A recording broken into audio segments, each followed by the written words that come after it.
सुरमुनी नमिता सर्वेश्वरन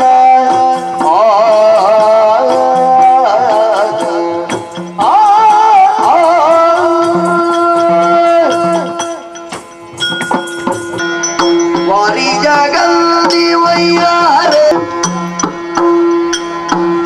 ಬಂಗಾರದ ಗಂಟಿ ಕೈ ಬಳೆ ಸರಪಣಿಗಳ ಬಂಗಾರದ ಗಂಟಿ ಕೈ ಬಳೆ ಸರಪಣಿಗಳ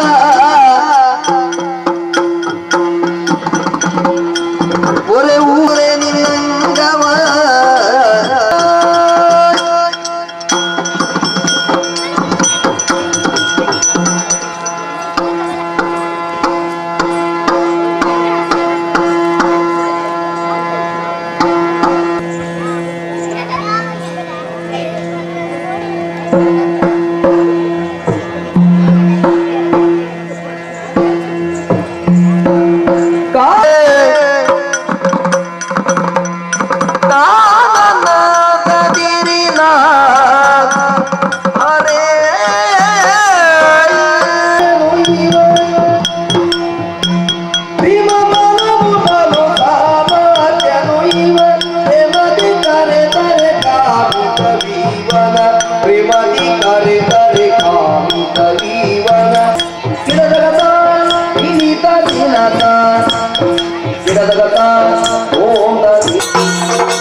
ಅಂಬುದಿಧಿಯ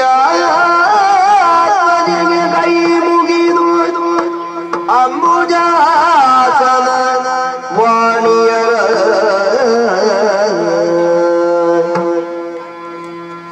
ಪಾದ ಭುಜಗೆ ಮಡಮಡುತ್ತ ವರ್ಣಿಪೆ ನೀ ಕಥಾ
ದಯಸಾಗರೆಯ ಭಕ್ತಿಯಿಂದ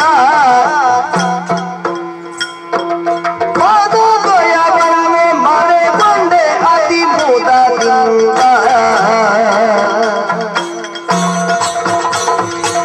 ಜಯದು ಜಯದು ಆದಿಮಾಯೇ ಅಮ್ಮ ಅಮ್ಮ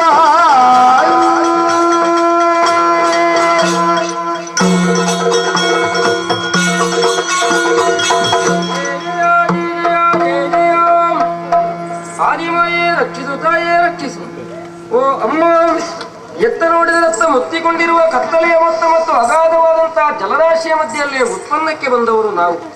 ಹುಟ್ಟಿನ ಗುಟ್ಟನ್ನರಿಯದೆ ತತ್ತರಿಸುತ್ತಿರುವಂತಹ ಸಂದರ್ಭದಲ್ಲಿ ಕೇಳಿಸಿದ್ದು ನಭೋವಚನ. ಅವ್ಯಕ್ತತೆಯಿಂದ ಕೇಳಿಸಿ ಬಂದಂತಹ ಪ್ರಣವಮಂತ್ರೇ ನಮ್ಮ ಹುಟ್ಟಿನ ಹಿನ್ನೆಲೆಯಾಗಿರಬೇಕು ಎನ್ನುವುದನ್ನರಿತು ನಮಗರಿತ ರೀತಿಯಿಂದಲೇ ಹಾಡಿಯೋ ಹೊಗಳಿಯೋ ಏನನ್ನೋ ನಾವು ಮಾಡಿದೆವು. ಅದನ್ನೇ ಸ್ತೌತ್ಯವೆಂದೇ ಪರಿಗಣಿಸಿ ಬಟ್ಟೆಯರಿಯದೆ ಬಳಲುತ್ತಿರುವಂತಹ ಬಾಲಕರ ಮುಂದೆ ಭವ್ಯಾಂಗವನ್ನು ಕಾಣಿಸಿಕೊಟ್ಟವಳು ನೀನು. ನಿನ್ನ ಪ್ರತ್ಯಕ್ಷ ಮಾತ್ರೆಯಿಂದಲೇ ಭಯವೆಲ್ಲವೂ ದೂರವಾಗಿದೆ ಎಂಬಾಗ ನೀನು ಭಯಹಾರಿಣಿಯುವುದು. ಕರೆಗೆ ಓಗೊಟ್ಟು ಬಂದವಳು ಆದಿಯಲ್ಲೇ ಇದ್ದವಳು ಮಾಯಾಸ್ವರೂಪೆ ನೀನಾದ್ದರಿಂದ ನಿನ್ನನ್ನು ಆದಿಮಾಯ ಎನ್ನುವಂತೆ ನಾವು ಕಂಡುಕೊಂಡವರು. ನಿನ್ನ ಆದಿ ಮಧ್ಯ ಅಂತ್ಯವನ್ನು ಕಂಡುಕೊಳ್ಳುವಲ್ಲಿ ನಾವಿನ್ನೂ ಸಫಲರಾಗಿಲ್ಲವಮ್ಮ. ನಿನ್ನ ವದನಾರವಿಂದ ಸೊಬಗನ್ನಿಂಟೆಯೂ ನಯನಾಳಿಗಳು ತೃಪ್ತವಾದುದಿಲ್ಲ. ವಚನ ಸುಧಾ ಸೇಚನದಿಂದ ಧನ್ಯರಾದೆವು ಎನ್ನುವಂತಹ ಭಾವವೇ ಬಲಿತುದರಿಂದ ಭಕ್ತಿಯಿಂದಲೇ ದಯಾಸಾಗರಿಯು ಕರುಣಾಸಿಂಧೂ ಆದ ನಿನ್ನ ಪಾದ ದ್ವಂದ್ವವನ್ನು ಮರೆಗೊಂಡಿದ್ದೇವೆ.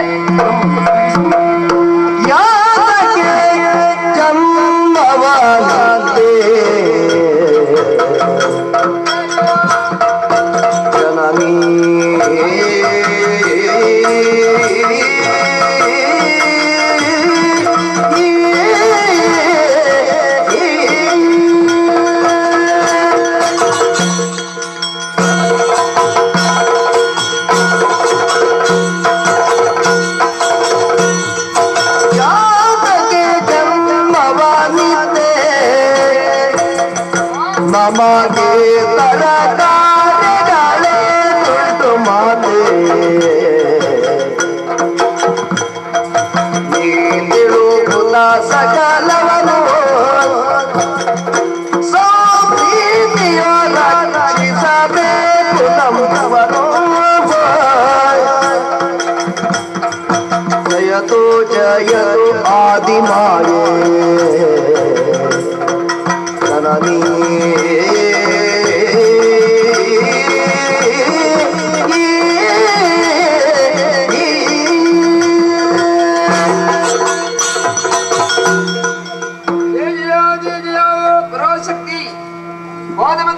ಸಾಷ್ಟಾಂಗ ಪ್ರಣಾಮಗಳನ್ನು ಸಲ್ಲಿಸ್ತಾ ಇದ್ದೇವೆ. ಅಖಂಡವಾದಂತಹ ಜಲರಾಶಿ ಕಣ್ಕುಕ್ಕುತ್ತಿರುವಂತಹ ಕಾರ್ಯಗತ್ತಲೆ, ಈ ಮಧ್ಯೆ ಅನಾಥ ಪ್ರಜ್ಞೆಯಿಂದ ತುಳಲಾಡ್ತಿದ್ದಂತಹ ಮೂರು ಮೂರ್ತಿಗಳು ನಾವು. ಒಬ್ಬರು ಮತ್ತೊಬ್ಬರು ನರಿಯದೇ ಇದ್ದ ಆ ವೇಳೆಯಲ್ಲಿ ಓಂಕಾರ ನಿನಾದವೊಂದು ಕೇಳಿಬಂತು ನಭೋಮಂಡಲದಿಂದ. ಅದನ್ನೇ ನಾವು ಮೂವರು ಹಲವು ಸಲ ಪಠಿಸಿದಾಗ ಭವ್ಯವೂ ದಿವ್ಯವೂ ಸುಂದರವೂ ಆದಂತಹ ಓಂಕಾರ ರೂಪಿಣಿಯು ಪ್ರಣವರೂಪಿಣಿಯೂ ಆದಂತಹ ನೀನು ಕಣ್ಮುಂದೆ ಕಂಗೊಳಿಸ್ತಾ ಇದ್ದಿ. ಕಣ್ತುಂಬ ನಿನ್ನನ್ನು ನೋಡಿದಾಗ ಮನವನ್ನು ಆವರಿಸಿದ ಭಯವೂ ದೂರವಾಗ್ತಾ ಇದೆ, ನವಚೇತನ ನಮ್ಮಲ್ಲಿ ಮೂಡ್ತಾ ಇದೆ. ಅದರೊಂದಿಗೆ ಕೆಲವು ಪ್ರಶ್ನೆಗಳು ನಮ್ಮನ್ನು ಕಾಡ್ತಾ ಇವೆ. ಅಮ್ಮ, ನಮ್ಮ ಸೃಷ್ಟಿ ಯಾಕಾಯ್ತು? ಮುಂದೆ ನಾವು ಮಾಡಬೇಕಾದಂತಹ ಕಥೆ ಯಾವುದು? ಎಲ್ಲವನ್ನೂ ಹೇಳಿ ನಮ್ಮನ್ನು ಉದ್ಧರಿಸಮ್ಮ, ಉದ್ಧರಿಸ. ನೀನಲ್ಲದೆ ಅನ್ಯರಾರಿಗಾರೋ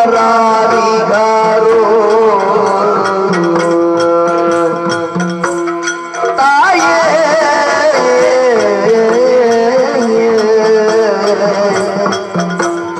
ತಾಯೇ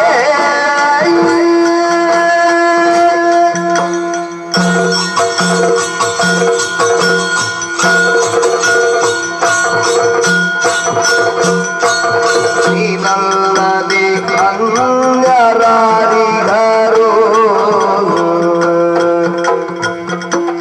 ನಮ್ಮ ತಾನು ರಾಜದೋಳೆಂದು ರಕ್ಷಿಸುವವರು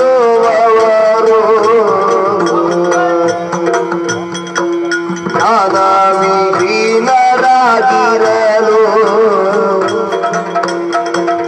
ತಾಯೇ ನೀನಿತ್ತು ಸುಜ್ಞಾನ ಪೂರೈದೆ ಕೃಪೆಯೊಳು. ಜಯತು ಜಯತು ಆದಿಮಾಯೇ ತಾಯೇ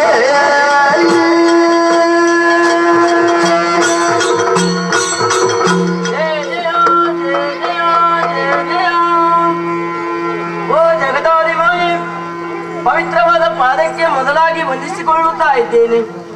ಅಮ್ಮ, ಹುಟ್ಟಿದಾಕ್ಷಣ ಸುತ್ತಲೂ ಕಣ್ಣಾಡಿಸಿದಾಗ ಅಗಾಧವಾದ ಜಲರಾಶಿಯು ಕಾರಕತ್ತಲೆಯೂ ನಮಗೆ ಕಾಣಿಸಿತ್ತು. ಇಂತಹ ಅಂಬುದಿಯ ಮಧ್ಯದಲ್ಲಿ ನಮ್ಮ ಮೂವರ ಏಕಕಾಲದಲ್ಲಿ ಹುಟ್ಟಾಯ್ತಮ್ಮ. ಹುಟ್ಟಿನ ಗುಟ್ಟನ್ನರಿಯದೆ ಭಯದಿಂದ ತತ್ತರಿಸುತ್ತಿರುವ ಈ ಸಂದರ್ಭದಲ್ಲಿ ನಮ್ಮ ಕರ್ಣಗಳಿಗೆ ಕೇಳಿಸಿದ್ದು ಪ್ರಣವ ಮಂತ್ರ. ಅದನ್ನೇ ಆಧಾರವಾಗಿಟ್ಟು ಸ್ತುತಿಸಿಕೊಂಡಾಗ ನಮ್ಮ ಕಣ್ಣ ಮುಂದೆ ಪ್ರತ್ಯಕ್ಷಳಾದೆಯ ತಾಯಿ.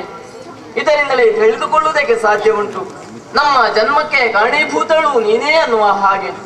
ಎಲ್ಲಿಯೂ ಎಲ್ಲರಲ್ಲೂ ಎಲ್ಲೆಲ್ಲಿಯೂ ನೀನೇ ಆದ ಕಾರಣ ನಮ್ಮನ್ನು ರಕ್ಷಿಸುವಂತಹ ಹೊಣೆಗಾರಿಕೆಯು ನಿನ್ನದಲ್ವೇ ತಾಯಿ. ಅಷ್ಟು ಮಾತ್ರವಲ್ಲವಮ್ಮ, ನಮ್ಮ ವ್ಯಕ್ತಿತ್ವಕ್ಕೆ ಒಂದು ರೂಪರೇಖೆ ಬರಬೇಕಾದ್ರೆ ಯೋಗ್ಯವಾದ ಉದ್ಯೋಗ ಬೇಕಮ್ಮ. ಮೂವರಿಗೂ ಕೂಡ ಯೋಗ್ಯವಾದ ಉದ್ಯೋಗವನ್ನಿತ್ತು ನಮ್ಮನ್ನು ರಕ್ಷಿಸಬೇಕಮ್ಮ. ಪುರೇಬೇಕು ನೀನು.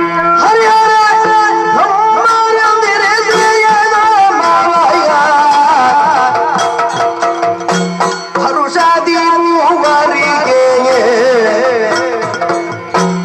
ಇರುವುದೋ ನೀವು ನಿನ್ನ ಘನ ಕಾರ್ಯಕ್ಕೆ ವರದ ಬೇಡದ ನಿಮಗೆ.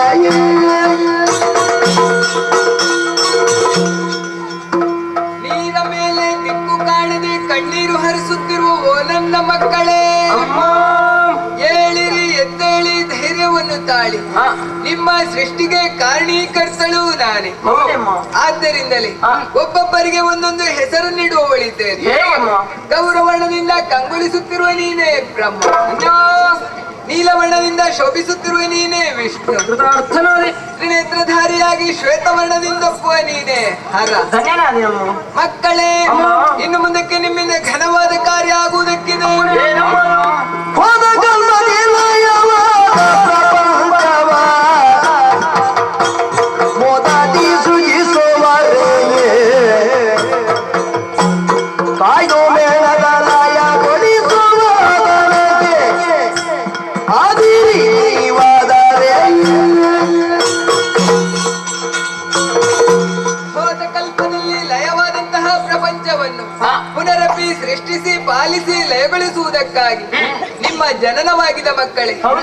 ಅದಕ್ಕಾಗಿ ಮಾಡುವುದಕ್ಕೆ ಒಂದೊಂದು ಉದ್ಯೋಗ, ಇರುವುದಕ್ಕೆ ತಕ್ಕುದಾದಂತಹ ಕ್ಷೇತ್ರ, ಒಬ್ಬೊಬ್ಬರಿಗೆ ಒಂದೊಂದು ಗುಣವನ್ನು ಅನುಗ್ರಹಿಸಿಕೊಳ್ಳಿದ್ದೇನೆ.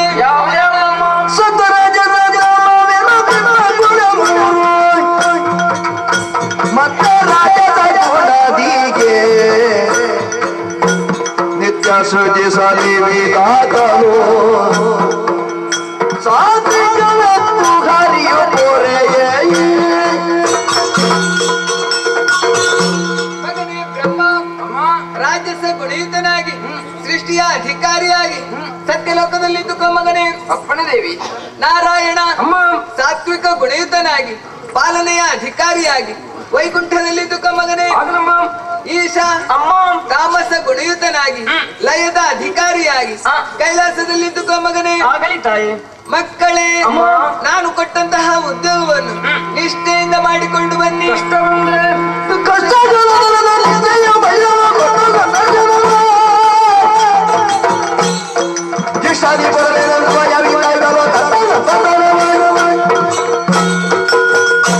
ಮಕ್ಕಳೇ, ನಾನು ಕೊಟ್ಟಂತಹ ಉದ್ಯೋಗವನ್ನು ಮಾಡುತ್ತಿರುವಂತಹ ಸಂದರ್ಭದಲ್ಲಿ ದುಷ್ಟರಿಂದ ನಿಮ್ಮ ಪಾಲಿಗೆ ಕಷ್ಟ ಬಂತು ಅಂತಾದ್ರೆ ತದೇಕ ಚಿತ್ತದಿಂದ ನನ್ನನ್ನೇ ಧ್ಯಾನಿಸಿದಿರಿ ಎಂದಾದ್ರೆ ಪ್ರತ್ಯಕ್ಷಳಾಗಿಯೋ ಅಥವಾ ಪರೋಕ್ಷಳಾಗಿಯೋ ಬಂದು ನಿಮ್ಮ ಕಷ್ಟವನ್ನು ಪರಿಹರಿಸಿಕೊಡುತ್ತೇನೆ. ನಿಮಗೆಲ್ಲ ಶುಭವಾಗ್ಲಿ.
ಅರಿತರೆ ನಮ್ಮಲ್ಲಿ ಹಿರಿಯವರೈದನ ಮರೆಯಲ್ಲವೀದು ಹರೆಯುವುದು ಹರಿಹರ ಆಲಿಸಿ ಸೃಜಿಸುವ ಕಾರ್ಯವು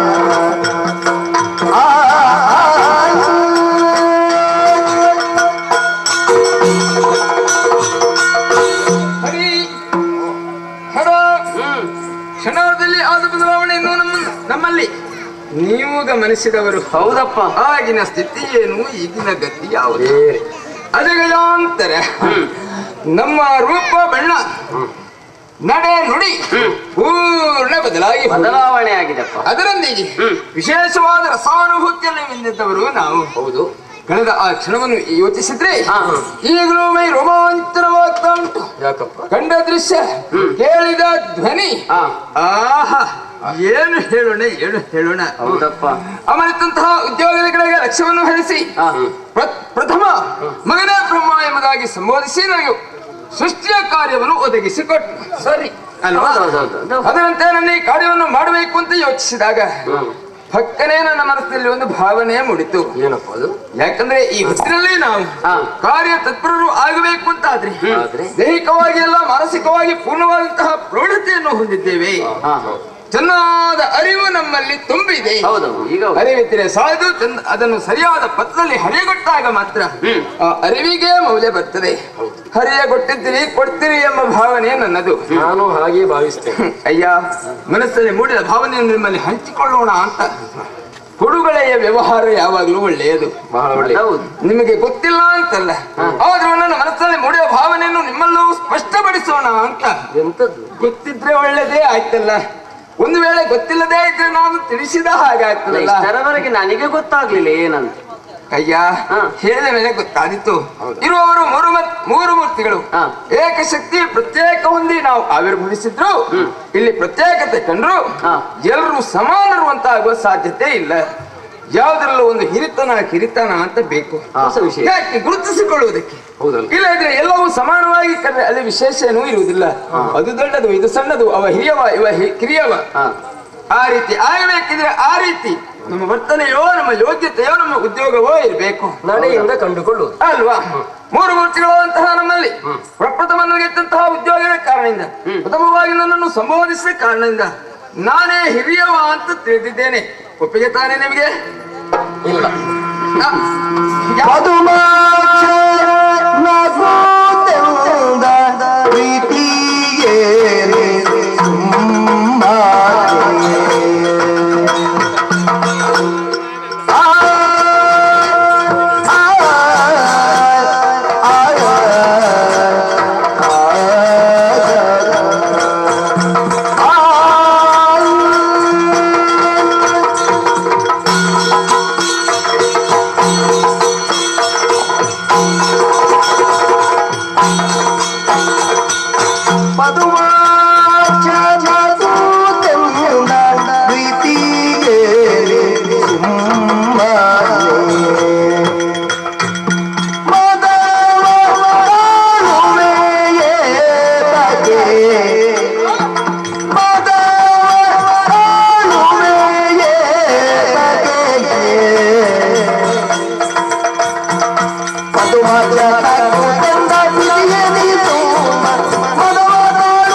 ಏನಪ್ಪಾ ಅಂತ ಯೋಚನೆ ಮಾಡಿದೆ. ಭವಿಷ್ಯದಲ್ಲಿ ನೀನು ಮಾಡಲಿರುವಂತಹ ಸೃಷ್ಟಿ ಆಯಾಮದ ಕುರಿತಾಗಿ ಒಂದು ಸೊಗಸಾದಂತಹ ನಿರೂಪಣೆಯನ್ನು ಮಾಡಿ ನಾನು ಹೀಗೆ ಮುಂದುವರಿಯಲಿದ್ದೇನೆ ಎನ್ನುವುದನ್ನು ಆಡುವುದಕ್ಕೆ ಹೊರಟದ್ದು ಅಂತ ಭಾವಿಸಿದ್ದು. ಈಗ ನೋಡುವಾಗ ಭವಿಷ್ಯ ರೂಪಣೆ ಅಲ್ಲ, ಅದಕ್ಕೆ ಮೊದಲು ನಿನ್ನ ವ್ಯಕ್ತಿತ್ವಕ್ಕೊಂದು ಚೌಕಟ್ಟನ್ನು ಮಾಡಿ ಅದಕ್ಕೆ ಹೊರಟ ಹಾಗುಂಟು. ನೀನು ಹಿರಿಯವನ ಒಪ್ಪಿಗೆಯ? ಈಗ ನಾನು ಒಪ್ಪಿದ್ರೆ ಏನು? ಒಪ್ಪಿರಬಹುದು ಅಲ್ಲ, ನಾನು ಒಪ್ಪಿದ್ರೆ ಏನು ಅಂತ. ನಾನು ಹಿರಿಯ, ಒಪ್ಪದಿದ್ರೆ ಯಾಕೆ ಅಂತ ಬೇಕಲ್ಲ. ಅಲ್ಲ ಕೇಳಿದ್ದೀನಿ, ಒಪ್ಪಿಗೆ ಅಂತ ಯಾಕೆ ಅಂತ ಬೇಕಲ್ಲ. ಅಲ್ಲ, ನಾನು ಅದನ್ನ ಕೇಳಿ ಒಪ್ಪಿಗೆಯೋ ಅಂತ ಕೇಳಿದೆ. ಒಪ್ಪದಿದ್ರೆ ಏನು ಅಂತ. ಒಪ್ಪದಿದ್ರೆ ಮತ್ತೆ ಆಲೋಚನೆ ಮಾಡ್ಬೇಕು. ಒಪ್ಪಿದ್ರೆ ಒಪ್ಪಿದ್ರೆ ಹೋಗಿತ್ತಲ್ಲ. ಅದು ಒಪ್ಪಿದ ಮೇಲೆ ಏನು ಮಾಡ್ತಿ? ಒಪ್ಪಿಗೆಲ್ಲ ಸೃಷ್ಟಿಗೆ ಹೊರಡ್ತಲ್ಲ. ಹೌದು, ಖಂಡಿತ. ನಾನು ಒಪ್ಪಿದ ಕೂಡಲೇ ನಿರ್ಣಯವೇ. ಒಪ್ಪಿದ ಕೂಡಲೇ ಹೊರಡ್ತೀವಿ. ಹಾಗಾದ್ರೆ ಒಪ್ಪಿಗೆ ಉಂಟು. ಹೊರಡು. ಹಾಗಿದ್ರೆ ನಾನು ಸೃಷ್ಟಿ ಪ್ರಾರಂಭಿಸ್ತೇನೆ. ಪ್ರಾರಂಭಿಸಿ ಎಲ್ಲಿಂಟ ನಾನಿಡದ ನನ್ನ ಸೃಷ್ಟಿಗೆ. ಅದನ್ನೇ ಹೇಳಿದ್ದು. ನಾನು ಒಪ್ಪಿದ್ರು ನೀನು ಮಾಡುದು ಅದನ್ನೇ ಅಂತ, ಕೆಲಸ ಮಾಡುವುದಿಲ್ಲ ಅಂತ. ಅವ ಒಪ್ಪಿದನಲ್ಲ, ಈಗ ನಾನು ದೊಡ್ಡವ ಮಾಡಿದಷ್ಟು ಹೊತ್ತಿಗೆ ಕೆಲಸ ಅಂತ ಸುಮ್ಮನೆ ಕೂತ್ಕೊಳ್ತಿ.